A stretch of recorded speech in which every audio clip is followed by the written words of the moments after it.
अपने संतान के दुख से इतना प्रभावी हो गए कि उन्होंने अब ये संकल्प लिया कि इस दुख का सामना अब किसी दूसरे माँ बाप को नहीं करने देंगे, जिसके चलते इन्होंने एक एनजीओ का निर्माण किया। नमस्कार, मैं हूं एंकर ज्योति और आप देख और सुन रहे हैं लाउडस्पीकर 90 FM, जहां पर आज हमारे साथ स्टूडियो में मौजूद हैं हीमोफीलिया सोसाइटी के ओनर अंजू वर्मा मैम और उनके साथ हैं उनके हस्बैंड चंदन कुमार वर्मा सर। सबसे पहले आप दोनों का मैम बहुत बहुत स्वागत है। मैम और सर, आप दोनों अपने बारे में कुछ बताइए हमें कि आप लोग कहाँ से हैं, क्या करते हैं, आपका फैमिली बैकग्राउंड क्या है। हम लोग एक हस्बैंड वाइफ हैं जो एक 16 साल हीमोफीली बच्चे के माँ बाप भी हैं। सबसे पहले तो मेरा ये परिचय है और दूसरा मैं एक हाउसवाइफ हूँ और ये एक बिजनेसमैन है। हम लोगों ने बच्चे को बीमारी को लेकर, जो कि हमारे फैमिली में ये तीसरा पीढ़ी आ रहा है, तो हम लोगों ने बच्चे की बीमारी को लेकर मैंने ये समझ रखा था कि शायद मेरी ज़िंदगी इतनी किसी जन्म का किसी कर्म का भोग है जो भगवान ने, ईश्वर ने मुझे इस तरह का बेटा दिया है। लेकिन आज मेरे एक बेटे की वजह से आज मैं 300 हीमोफीलिक बच्चों की माँ हूँ और ये पिता है। मैम, मुझे लगता है कि आपका बच्चा वो बहुत ही लकी है जिसको ऐसे माँ बाप मिले। यस, आप सही करिए मैम। ओके मैम और सर, ये बताइए कि इस एनजीओ का शुरुआत करने का जो ख्याल है वो आप लोग के दिमाग में कब आया? मैम, हमारा जो 16 साल का बच्चा है, आज से 2017 में वो 7 महीने बेड पे था और हम लोगों ने पूरा ज़िंदगी का ये आशा तोड़ दिया था कि शायद हमारा ज़िंदगी जीना बिल्कुल बेकार है। जिस बच्चे की मैं माँ हूँ आज, जिसकी वजह से मैं ये कार्य कर रही हूँ, एक वक्त था कि मैं उस ईश्वर से, जिस बच्चे को मैंने 9 महीने गर्भ में रखा, मैं उसी ईश्वर से इस बीमारी को लेकर हमेशा कहती थी, भगवान इसे मुक्ति दे दो। क्योंकि ये बच्चे इतने पीड़ित होते हैं कि वो 12-12 रात दर्द से, जो इंटरनल और एक्सटर्नल ब्लीडिंग की वजह से दर्द से 12-12 रात ये सोते नहीं हैं। फिर मैंने ये सोच रखा था कि मुझे क्या करना है। मैं अपने बच्चे को लेकर जब लखनऊ में गई ट्रीटमेंट के लिए, तो मुझे वहाँ बताया गया कि आपको अपने बच्चे को लेकर यहाँ पे कम से कम साल भर रहना होगा। फिर हम लोगों ने ज़िंदगी में बिल्कुल आशा ही छोड़ दिया था कि मैं क्या करूँ। फिर वहाँ पे मेरे तरह ऐसी भी माँ थी जो उस बच्चे को लेकर साल भर से 5 महीने से 6 महीने से थी और उनको देखकर मुझे लगा कि शायद मुझे कुछ करना होगा, क्योंकि वो मुझे अपने आप बीती जो कहानी थी उन्होंने बताया कि मेरे साथ बहुत गलत होता है। मैं अपने बच्चे को लेकर यहाँ पे आई हूँ, मेरे ससुराल वाले, मेरे पति, सब ने मेरा साथ छोड़ दिया है, लेकिन मैं एक माँ हूँ, मैं अपने बच्चे का साथ नहीं छोड़ रही हूँ और मैं यहाँ पे लेकर हूँ। मैं चाहती हूँ कि ये फैसिलिटी जो लखनऊ में है, वाराणसी में है, वो हमारे गोरखपुर में होना चाहिए। तब मैं आकर अपने स्वर्गीय माँ से ये बात बताया। फिर माँ ने ये कहा, जब तुझे मरना ही है तो कुछ करके मर, कम से कम मरने के बाद 2-4 जिला तुम्हारा नाम ले कि कोई मर गया। मैंने सोचा मम्मी मैं क्या करूं। मम्मी कहे, जो तुमने वहाँ लखनऊ में जो फैसिलिटी देखा, वाराणसी में देखा, तुम अपने गोरखपुर में करो। मतलब आपने इसके चलते ये तक डिसाइड कर लिया कि आप सुसाइड करेंगे? बस स्थिति ऐसी आ जाती है कि बच्चा जब ब्लीड होता है बच्चे को, तो 10-10, 12-12 दिन दर्द से रोते रहते हैं। हमारा बच्चा खुद जब ब्लीड होता है 12-12 रात तक रोता रहा, जब तक कि उसको इंजेक्शन नहीं दिया जाएगा उसको रिलीफ नहीं मिलेगी। खुद बच्चा रो रो कहता है, हे भगवान मुझे उठा लो, मुझे नहीं जीना है। और ऐसे बीमार बच्चे भारत में लगभग 1 लाख हैं और हम लोग तो कुछ नहीं कर रहे हैं। फेडरेशन भी हमारा बहुत कुछ कर रहा है, हीमोफीलिया फेडरेशन, उसने 96 सोसाइटी बनाया हुआ है, अफिलिएशन हुआ, जिसमें हमारा भी एक सोसाइटी है गोरखपुर में। पहले कोई सोसाइटी नहीं था, हम लोगों ने खोला, हम लोग का एफिलिएशन भी मिला। हालांकि इसका व्यवस्था गवर्नमेंट कॉलेज में है, मेडिकल कॉलेज में है, मगर हमारे संस्था बनने से मरीजों को और भी राहत मिल रहा है। काफी, ऑप्शन हो गया है उनका, क्योंकि आप लोगों ने जो चीजें फील की है, आप मुझे लग रहा है कि और अच्छे तरीके से करीब से जाके उनकी मदद कर सकते होंगे, उन्हें समझा सकते होंगे। ओके, आपकी यह संस्था कैसे काम करती है? हमारी संस्था सबसे पहले तो ये काम करती है, जो हमारे गोरखपुर मंडल में, जैसे बिहार से, देवरिया से, महाराजगंज से, बडरौना से जो पेशेंट आते हैं, तो हमने एक व्हाट्सएप ग्रुप बनाया है, जिसमें जिस तरह की भी मैसेज होती है हम ग्रुप में सेंड कर देते हैं। जैसे पेशेंट को अगर फैक्टर लगवाना है, शायद हो सकता है 2 बजे रात में उसको ब्लीडिंग हो गया है, तो वो 2 बजे रात से घर चलेगा तो वो पहले मुझसे एक बार फ़ोन भी कर लेता है। वो ये नहीं देखता है रात में 2 बज रहे हैं कि सुबह के 5 बज रहे हैं, वो तुरंत पहले फ़ोन करता है और पूछता है, मैम क्या फैक्टर हमें बुद्धा हॉस्पिटल पे या आपके बीआरडी में मिल जाए कि नहीं। तो फिर हम उसको बताते हैं कि यहाँ फैक्टर है या नहीं है, ताकि उसको मैसेज के माध्यम से ये होता है कि जो समय हमें गोरखपुर आने में लगेगा वो हम समय बता देते कि आपको कहाँ ट्रीटमेंट के लिए जाना है। तो सबसे पहले तो हम लोग ये बनाया। दूसरा एक अवेयरनेस, जैसे एक परिवार में एक हीमोफीलिक नहीं है, बहुत से ऐसे परिवार को आप हमारे प्रोग्राम में आएंगे तो हम संस्था के माध्यम से आपको देखने को ये किसी को 2 बच्चे हैं, किसी को 3 बच्चे हैं।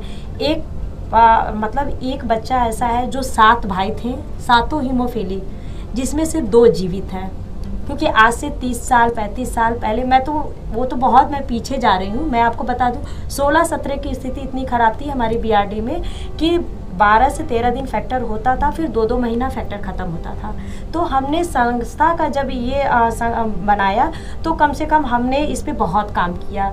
मैंने बीआरडी में फैक्टर ख़त्म कब होता था, कब आता था, तो मैंने इस पे एक लेटर बनाया और अपने माननीय मुख्यमंत्री जी को मैंने एक एक्सेल शीट तैयार किया जिसमें 265 पेशेंट का उनका नाम, पता, मोबाइल सारा कुछ दे दिया था, ताकि ये ना लगे कि मैं गलत काम कर रही हूँ। उनको पता करना हो तो उन्होंने पूछा आपको क्या चाहिए फैसिलिटी। मैंने सबसे पहले यही कहा कि हमारे बीआरडी मेडिकल कॉलेज में फैक्टर हमेशा हो और 24 आवर्स इसमें इनकी सुविधा फैसिलिटी होनी चाहिए। तो मतलब ये जो पेशेंट है ये आपसे जुड़े कैसे? एक्चुअली मैम बीआरडी में पहले क्या होता था 17-18 में कि पेशेंट को फैक्टर ऐसे नहीं लगता था। पेशेंट को पहले एडमिट कराया जाता, फिर 4 दिन 5 दिन करके फैक्टर उनको लगाया जाता था।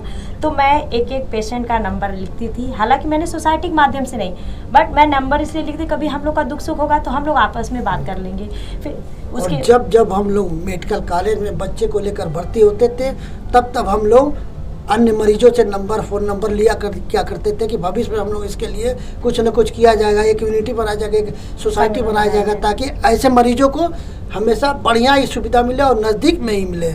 200-300 किलोमीटर दूर जाकर फैक्टर लगवाना 6-6 घंटे लग जाते थे ट्रेन में, 6-6 घंटे में और मरीज का ब्लीड और होता जाता था, उसके अंग भंग हो जाते थे और घुटने इतने बड़े बड़े हो जाते थे कि मरीज को क्या बताया। दर्द पीड़ा तो अलग, जब तक इंजेक्शन उसको नहीं लगेगा उसको दर्द पीड़ा कम होती नहीं है, दर्द बनी रहती है। इस काम में हमारे साथ गोरखपुर के भारतीय चिकित्सा संघ के अच्छे डॉक्टर्स हमारी सहायता कर रहे हैं। अध्यक्ष डॉक्टर SC कौशिक साहब, ग्लोबल हॉस्पिटल के डॉक्टर शिवशंकर शाही, डॉक्टर राजेश गुप्ता बाल रोग विशेषज्ञ हैं, PC शाही हार्ट स्पेशलिस्ट हैं, अन्य डॉक्टर गोरखपुर के हमारा बहुत सहयोग कर रहे हैं। भारतीय चिकित्सा संघ हमारा बहुत सहयोग करता है।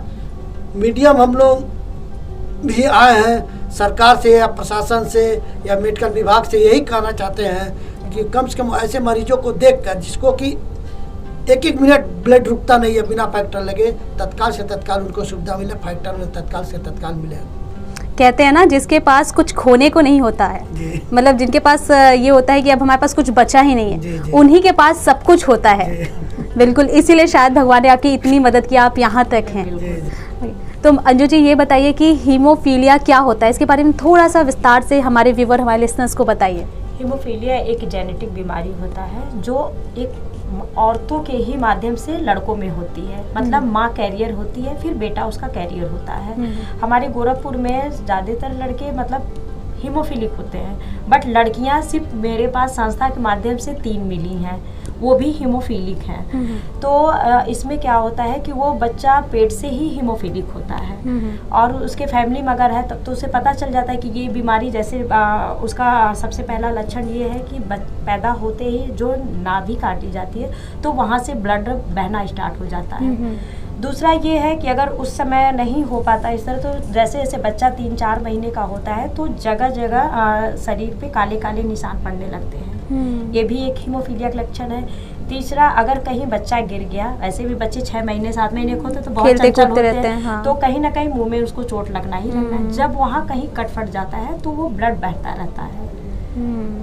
तो मतलब ब्लड उसमें रुकता नहीं है। और जब बच्चे 3-4 साल की अवस्था में जब आते हैं तो फिर उनका जो जोड़ जो है वो डैमेज होना शुरू हो जाता है, उसमें स्वेलिंग होने लगता है, फिर इंटरनल ब्लीडिंग होता है।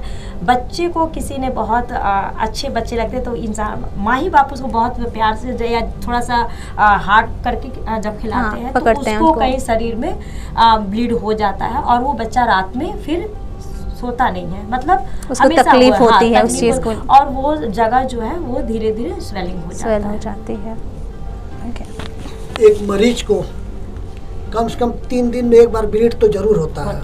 अच्छा, 3 बार? हाँ, एक एक मरीज को 3 दिन पर ब्लीड जरूर हो जाता है। बहुत से ऐसे मरीज, बहुत कम मरीज होंगे जिनका फैक्टर लेवल अच्छा है, वो 1-1 महीने तक ठीक रहते हैं। नहीं तो हमारे पास हमारे पेशेंट जो है, जो 265 पेशेंट हमारे संस्था में, उनमें से हम लोगों ने अधिकांश देखा है कि एक मरीज को कम से कम महीने में 4 या 5 बार ब्लीड होती है, कम से कम। ज़्यादा से ज़्यादा तो 20 बार हो जाएगा, 10 बार हो जाएगा। और घुटने इतने बड़े बड़े हो जाते हैं कि कुछ कहा ही नहीं जा सकता, एकदम विकलांग की स्थिति में आ जाते हैं मरीज। मतलब हम समझ नहीं पाते, हम कभी भी उसे पोलिया समझ लेते हैं, या सोचते हैं कि ये तो पहले से ही है। हम समझ ही नहीं पाते कि ये हीमोफीलिया भी हो सकता है। डॉक्टर को ही ये पता होता है कि शायद इसको गठिया है, गठिया मतलब है। बीमारी तो सीधा सीधा है कि हाँ, हीमोफीलिया है। हाँ। क्योंकि अगर ये लक्षण लोगों को पता चल जाए या अवेयरनेस हो, हाँ। तो हीमोफीलिया पता, वो 4-5 हजार में उसको पता चल जाएगा कि हीमोफीलिया है। हाँ। बट क्या होता है, बहुत से डॉक्टर को ही नहीं पता नहीं होता। पता Awareness होता की है, कमी है। अवेयरनेस नहीं है, जिसके लिए आप लोग बहुत अच्छा काम कर रहे हैं। अवेयरनेस के लिए हम लोग सीतापुर IMA हॉस्पिटल में हाँ। प्रति माह एक बैठक करते हैं। हाँ। सारे मरीजों को बुलाया जाता है और अच्छे अच्छे डॉक्टर जी को बुलाया जाता है। डॉक्टर उनको परामर्श देते हैं, सलाह मशवरा देते हैं। मरीज अपना दुख सुख उनसे कहते हैं। मीडिया भी आती है, मीडिया द्वारा भी हम लोग बताया जाता है। और फिर मरीजों के लिए हम लोग, चूंकि मरीज दूर दूर से आते हैं, उनके लिए हम लोग को चाय नाश्ता भोजन पानी का प्रबंध जैसे कि अभी आपने कल भी आपने बताया कि अभी हम लोगों ने हाँ। 26 अक्टूबर को एक प्रोग्राम हाँ। किया है सीतापुर IMA हॉल में, हाँ, हाँ। जिसमें लगभग 120 मरीज और पेरेंट्स आए थे। ओके। और कुछ अच्छे डॉक्टर भी आए, डॉक्टर SC कौशिक आए थे, राजेश शुक्ला जी आए थे, और शिवशंकर शाही जी आए थे। मतलब काफी बड़े लेवल पे अवेयरनेस फैलाए आप लोगों ने। जी जी। वैसे जब आपने इस सोसाइटी की शुरुआत की, इस NGO की शुरुआत की, जी। तो स्टार्टिंग में क्या डिफिकल्टीज आई आप लोगों को? एक्चुअली मैम, मैंने तो अपने बच्चे को बीमारी को लेकर संस्था बना लिया था। मुझे बहुत प्रॉब्लम आ रही थी। एक्चुअली क्या था कि जगह की दिक्कत थी। फिर हमने 11 पेशेंट से स्टार्ट किया, फिर 11 से 21 हुए, 21 से 41 हुए, 41 से आज 100 है। और आज के डेट में मैंने 265 पेशेंट का NHR यानी नेशनल हेल्थ रिपोर्ट भी मैंने इनका भेज दिया है। और भी प्रॉब्लम जो आती थी, लेकिन अब जो कि 4 साल हो गई है, हमारी एक्सपीरियंस बहुत बढ़ गई है। अब बड़े बड़े लोग भी हमारे संस्था से जुड़ रहे हैं, हमारे ऐसे बच्चों को देख रहे हैं। और हीमोफीलिया पे भी अब हर लोगों को कहीं ना कहीं लोगों को पता होता है कि अगर मैं बता दूं हीमोफीलिया, हाँ शायद वो कहीं कट फट जाता है, ब्लड का थक्का नहीं जमता है। तो ये चीज़ है, अवेयरनेस से हम अवेयरनेस थोड़ा अब लोगों में बढ़ रही है। तो सर एंड मैम, ये बताइए कि जो हीमोफीलिया के जो रोगी होते हैं, उनमें सुधार की कितनी गुंजाइश होती है? सबसे पहले जब हीमोफीलिक मरीज 6 साल से कम कराता है, तो उसको दांत में, ओठ में, जीभ में कटने पटने पे ब्लीड इतना होता है कि जब तक कि उसको इंजेक्शन लगे रिलीफ नहीं मिलता है। ठीक है। और जब 5 साल 6 साल से बड़े होने लगते हैं, जब बच्चे खेलने कूदने लगते हैं, तो उनके घुटने, जोड़, कोई भी शरीर का जोड़, पेट में ब्लीड, सर में ब्लीड अगर हो जाए तो जीवन मृत्यु के मतलब करीब आ जाते हैं मरीज। इसलिए अगर ट्रीटमेंट अच्छा रहा, फैक्टर उन्हें सही मिला, तो उनको कोई दिक्कत नहीं होगी। वो एक और आम सुधार व्यक्ति भी की मुझे तरह लगता रह है कि सकते कम हैं। से कम 50% चांस है कि इनको सुधार किया जा सकता है। 18 से जो आगे बच्चे हो गए उनको तो हम नहीं सुधार सकते हैं, क्योंकि उसका शरीर तो टेढ़ा मेढ़ा हो गया है, क्योंकि उनका ग्रोथ भी करना बंद कर देता है। बट जो 18 से नीचे है, अगर उसको सही समय पे ट्रीटमेंट मिला, तो हमें लगता है कि उसमें सुधार काफ़ी हो जाएगा। तो मतलब ये पूरी तरीके से ठीक हो जाता है या फिर नहीं, लाइफ टाइम में आजीवन है? मतलब बस इतना है कि हम थोड़ा सा नॉर्मल तरीके से हम जी सकते हैं। अभी तक इसकी ऐसी कोई दवा नहीं बनी है जो मरीज का परमानेंट इलाज हो जाए। मरीज को लाइफ टाइम 1 हफ्ते के लिए इंजेक्शन लगवा सकता है, 1 महीने इंजेक्शन आ जाता है वो लगवा सकता है। नहीं तो इस समय भी हम लोग के पास जो इंजेक्शन उपलब्ध होते हैं सरकारी कॉलेज में, मेडिकल कॉलेज में, वो 3 से 4 दिन फायदा करते हैं। उसके बाद से फिर उसको मरीज को आवश्यकता पड़ने पर लगाना पड़ेगा। और अभी तक हम लोगों ने लगभग 560 पेशेंट का फैक्टर हम लोग इस हीमोफीलिया ट्रीटमेंट सेंटर पे लगवाया है। जो हीमोफीलिया ट्रीटमेंट सेंटर खोला गया है, उसमें डॉक्टर SC कौशिक जी है, वही लगवाते हैं। ये कहाँ पे है? ये Buddha hospital city mall Gorakhpur के पास है। अच्छा। बिस्मिल पार्क के सामने। ओके। तो मैम ये बताइए कि हीमोफीलिया के जो ये रोग है, इसके प्रति लोगों में कितनी जागरूकता आपने देखा? मैम 4 सालों में तो मुझे लगता है कि कम से कम 65 से 70% तो लोग का जागरूकता हुआ है। मतलब अभी इन 4 सालों में हुआ है, उससे पहले आपने कोई जागरूकता नहीं देखी? कोई जागरूकता मैंने नहीं देखा। और बहुत से फैमिली में ऐसे हैं कि 15 साल के बच्चे हो गए हैं, 14 साल के हो गए हैं, या 10 साल के हो गए हैं, तो जागरूकता की वजह से अभी भी उनकी जांचें नहीं हो रही हैं। तो इस संस्था के माध्यम से कम अब ये होता है कि कोई पेशेंट आता है, वो देखा मतलब इस बीमारी से इतना अवगत हो गया है कि वो अपने आसपास के किसी को इस तरह की प्रॉब्लम होती है तो तुरंत वो संस्था से कांटेक्ट करता है और हम लोग उनको गाइड करते हैं कि इनको क्या क्या करना है। तो सर ये बताइए, जो हीमोफीलिया के जो रोगी होते हैं उनका प्रजनन क्रिया में सक्षम क्या वो होते हैं? जी 100% होते हैं। ठीक है, उनको कोई प्रॉब्लम नहीं होता है। जो पेशेंट होते हैं उनको कोई प्रॉब्लम नहीं होता है। और जो लेडीज़ होती हैं वो अगर बच्चे पैदा करना चाहती है तो इसके लिए इलाज है, कैरियर टेस्ट होता है, बॉम्बे में है और लखनऊ PGI में भी है। ऊपर बच्चे को पैदा करने से 4 महीना का प्रेग्नेंट होते ही वो अब इसका जांच करवा सकती है। जांच में उनको पता चल जाएगा कि उनका बच्चा हीमोफीलिक में पॉजिटिव है या निगेटिव है। अच्छा, यदि निगेटिव है तो बच्चा पैदा कर सकते हैं, पॉजिटिव रहता है तो एबॉर्ट करा सकते हैं। अच्छा, इसकी तो सुविधा है। ये यहाँ गोरखपुर में ऐसी कोई सुविधा है? अभी गोरखपुर में हीमोफीलिया की जांच नहीं है। गोरखपुर में अभी जांच की जांच गोरखपुर में है नहीं। यहाँ के पैथोलॉजी में हम लोग करवाते हैं, वो लोग 1 हफ्ते 10 दिन का टाइम लेते हैं। इसके चार्ज 5,000 4 से 5,000 रुपया। हालांकि हमारे लखनऊ में मैक्सिमम 750 रुपये लगते हैं। तो हम लोग ये भी चाहते हैं कि एक संस्था के माध्यम से हमारे गवर्नमेंट हॉस्पिटल में इसकी फैसिलिटी हो, हीमोफीलिया की फैसिलिटी होनी चाहिए। तो सर एंड मैम हमें ये बताइए कि जिला स्तर पे, राज्य स्तर पे इसके कितने मरीज हैं और उनकी मृत्यु दर कितनी है, और अगर हम उनका उपचार करते हैं तो कितने % लोग सुरक्षित बच जाते हैं? राज्य स्तर पे तो लगभग 6,500 पेशेंट्स हैं। अच्छा, यूपी स्टेट में। हाँ। और लगभग 25 मेडिकल कॉलेज में, 26 मेडिकल कॉलेज में PGI द्वारा फैक्टर वितरित किए जाते हैं, जिसमें एक शहर अपना गोरखपुर भी है। और है तो 75 जिले, लेकिन अभी 26 जिलों में ही मेडिकल कॉलेज में फैक्टर इसकी हीमोफीलिया की दवा जाती है। और आसपास के जिले भी उनसे पेशेंट वहाँ पे दवा ले लेते हैं, दवा करते हैं। हमारे पूरे भारत में अगर माना जाए तो हीमोफीलिया 1 लाख होंगे, जिसमें 50,000 ही रजिस्टर्ड है। मतलब 50 अभी भी नहीं है। नहीं है, मतलब फिर भी इलाज से काफी लोग अवेयर जब होते जा रहे हैं, वो बचते जा रहे हैं। बस हाँ इतना है कि वो आजीवन उस चीज के साथ उनको रहना पड़ जाता है। और जो भी मृत्यु दर होती है उसमें ज्यादातर मरीज का ही हाथ होता है। मरीज समय पे पहुंचता नहीं है। अगर सर में ब्लीड हो गया है, मरीज को दिक्कत हो रहा है, संस्था से संपर्क में संस्था से संपर्क नहीं है, उनका जिंदगी वहाँ भी बच सकता है। नहीं, जिनको अवेयर ही नहीं है तो उनको पता ही नहीं चलता कि हमें कोई प्रॉब्लम, वो सोचते हैं कि ठीक है ये ऐसे ही चल रहा है। इसलिए बहुत जरूरी है कि अगर उसमें मेडिकल कॉलेज की या सोसाइटी कोई जिम्मेदारी नहीं। आप जब समय पे पहुंचेंगे तो हर विभाग कहीं ना कहीं करता ही है। एक्चुअली हमारी सिस्टर के जो बेटा था तो वो ट्रीटमेंट की वजह से ही एक्सपायर कर गया। किसी लापरवाही की वजह से सही समय पे नहीं ले गए। मतलब इसलिए बहुत ज़रूरी होता है कि जब भी आपके शरीर में थोड़ी भी चेंजेस दिखती है किसी भी चीज़ को लेके, तो आप एक बार तो डॉक्टर से कंसल्ट जरूर करें। मैम लापरवाही होने पे तो बुखार भी जान ले सकता है। सही बात है। आप लोग जो परिवार पीड़ित हैं उनकी मदद कैसे करते हैं? मैम जो परिवार पीड़ित है उनकी मदद हम लोग एक संस्था के माध्यम से करते हैं। जैसे उन्हें अपने घर से बिल्कुल मतलब नर्वस हो जाती हैं, उनको जीने का जो उम्मीद है वो ख़त्म हो जाता है। जो हम एक अवेयरनेस प्रोग्राम से वो मुझे देखती हैं हंसता हुआ तो वो भी सामने हंसती हैं, क्योंकि उन्हें भी ये लगता है कि नहीं हीमोफीलिया कुछ नहीं है। जब आप इतने स्ट्रॉन्ग हो सकते हो तो हम क्यों नहीं? अब हर माँ व बहन हमारी जितनी भी हैं वो हमारी संस्था से खुद इतना खुश दिखती हैं कि अगर आप कभी मेरे प्रोग्राम में आएंगे तो आपको भी ये लगेगा कि वो सामान्य बच्चे की माँ है। तो सबसे पहले जो हम एक मासिक बैठक करते हैं, हमें सबसे पहले उनको इससे हौसला मिलता है। हमारी जो सामने माँ है या हमारे बच्चे हैं तो उनको हमें देखकर उन्हें देख के एक दूसरे का हौसला बढ़ता है। ये भी लगता होगा ना कि हमारे जैसे कितने हैं, हम अकेले नहीं हैं। पहले ये होता था ना, जब संस्था नहीं होता था तो लगता था कि बस ये दुख मेरे पे है। वो सामने वाला खुश है, मैं दुखी हूँ। तो अब क्या होता है ना, जो सोसाइटी जो बनी है तो उस सोसाइटी में ऐसे नहीं है 10-12 है, उसमें 100-200 बच्चे हीमोफीलिक हैं।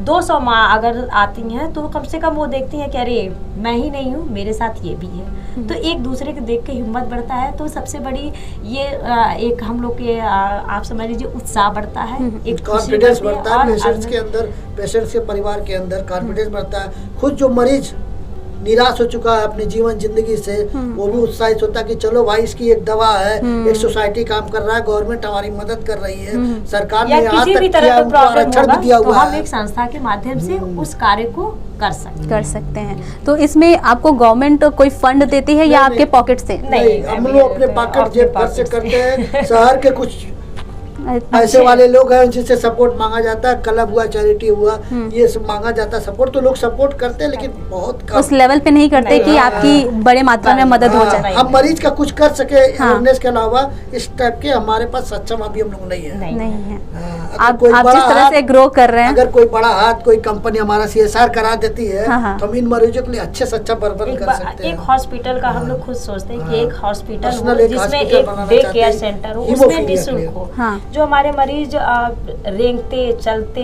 मतलब अगर एक छोटा बच्चा है तो हम गोद में लेकर उसको कर सकते हैं, बट अगर अपना एक हीमोफीलिया हॉस्पिटल होगा तो उसमें हम मरीज को वो फ़ोन करेगा तो उसके लिए व्हील चेयर हम ले जाएंगे, उसको 4 दिन 5 दिन 10 दिन या 6 महीना साल भर जो इनको फिजियोथेरेपी के लिए रखा जाता है, वो हम खुद चाहते हैं कि एक अपना खुद का हॉस्पिटल हो। हमारे जितने संस्था में 300 है, उनका 300 लोगों का हॉस्पिटल, ये कोई ना कहे कि ये मेरा है, ये हमारा है। सही। और वो केवल हीमोफीलिया मरीजों के लिए स्पेशल हो, ताकि एक वो हीमोफीलिया अपना मरीज को लगे हॉस्पिटल ना समझ के वो अपना घर समझे। बस यही हमारा सबसे बड़ा ख्वाब है। और मैं अपने जो हमारे बच्चे हैं उनका जैसे जैसे बड़े होते हैं, विकलांगता में वो चले जा रहे हैं, उनका कोई रोजगार नहीं है, तो हम एक हॉस्पिटल के माध्यम से उनका एक रोजगार भी करना, क्योंकि फैक्टर ही नहीं मुझे चाहिए जीवन भर, क्योंकि हर माँ बाप चाहते हैं कि अगर मेरा बच्चा चाहे वो रोगी है या अरोगी है, वो चाहेगा कि मेरा पीढ़ी बढ़े। सही तो बहुत से मरीज ऐसे हैं कि शादी नहीं करना चाहते क्योंकि उनके पास कोई रोजगार नहीं है, क्योंकि वो बहुत हार्ड वर्क नहीं कर पाते हैं। तो इसलिए मैं चाहती हूँ कि मैं ऐसा संस्था बनाऊँ जो पूरे भारत में नहीं, पूरे विश्व में ये नाम हो कि मैंने हीमोफीलिया के लिए कुछ बड़ा किया है। उनका रोजगार हो, कम से कम वो अपना एक बीबी और एक बच्चा संभाल सके। आप जिस तरह से मेहनत कर रहे हैं, मुझे लग रहा है बहुत ही जल्द ऐसा भी ये आपका सपना पूरा होगा। हम लोग भी गवर्नमेंट से, सरकार से यही प्रार्थना करते हैं कि अगर हमारी सोच, हमारी इच्छा है कि हम एक गोरखपुर में एक हीमोफीलिया का अस्पताल विशेष बनाए, अगर सरकार मदद कर सके तो हम उसके एहसानमंद रहेंगे। 300 मरीज ही नहीं, बहुत सारे हीमोफीलिया मरीज ऐसे हैं जिनको ऐसे घर, ऐसे अस्पताल की जरूरत है जहाँ पे उनकी सारी सुविधाएं स्वास्थ्य संबंधी हो। अगर वो स्वस्थ रहेंगे तभी वो रोजगार कर पाएंगे, उनका परिवार आगे बढ़ेगा। जब खुद स्वस्थ नहीं रहेंगे तो क्या परिवार बढ़ाएंगे, क्या जिंदगी अपना जिएंगे, क्या उनका सपना है? कुछ भी सपना नहीं रह जाएगा अगर वो स्वस्थ नहीं रहेंगे। सही बात है। तो ये थे हमारे स्टूडियो में आज हीमोफीलिया सोसाइटी के ओनर अंजुम वर्मा जी और चंदन कुमार वर्मा जी। आई होप कि आपको आज के सेशन से बहुत मदद मिली होगी, आप काफ़ी कुछ नया जानेंगे, और अगर आपको ये चीज़ें पसंद आई होगी, ये अवेयरनेस आप आगे भी पहुंचाएं, लोगों को बताएं कि हीमोफीलिया एक्चुअली में क्या होती है और ये कितना खतरनाक हो सकता है।